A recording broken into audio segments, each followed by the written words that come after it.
৮ই মে বিকেল ৪টায় বাংলা একাডেমির সৈয়দ ওয়ালিউল্লাহ সভাগৃহে বিশ্বকবি রবীন্দ্রনাথ ঠাকুরের ১৬৪তম জন্মবার্ষিকী উপলক্ষে রবীন্দ্র পুরস্কার ২০২৫ প্রদান ও সাংস্কৃতিক অনুষ্ঠানের আয়োজন করা হয়।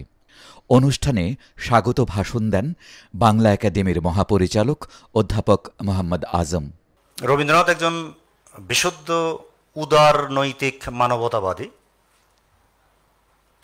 লিবারেল হিউম্যানিস্ট, এবং রবীন্দ্রনাথ জন্মেছেন যেটাকে আমরা আধুনিকতা বলি তার স্বর্ণযুগে।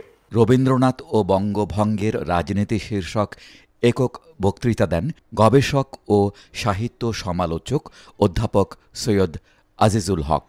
সভা প্রধানের দায়িত্ব পালন করেন বাংলা একাডেমির সভাপতি অধ্যাপক আবুল কাশেম ফজলুল হক।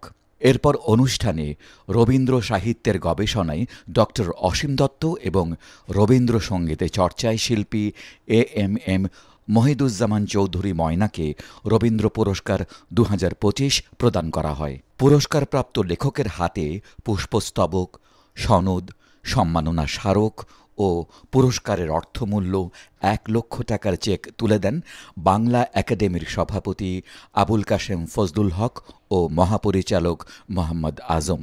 অনুষ্ঠানে সঞ্চালনা করেন বাংলা একাডেমির সহপরিচালক ডক্টর মাহবুবা রহমান।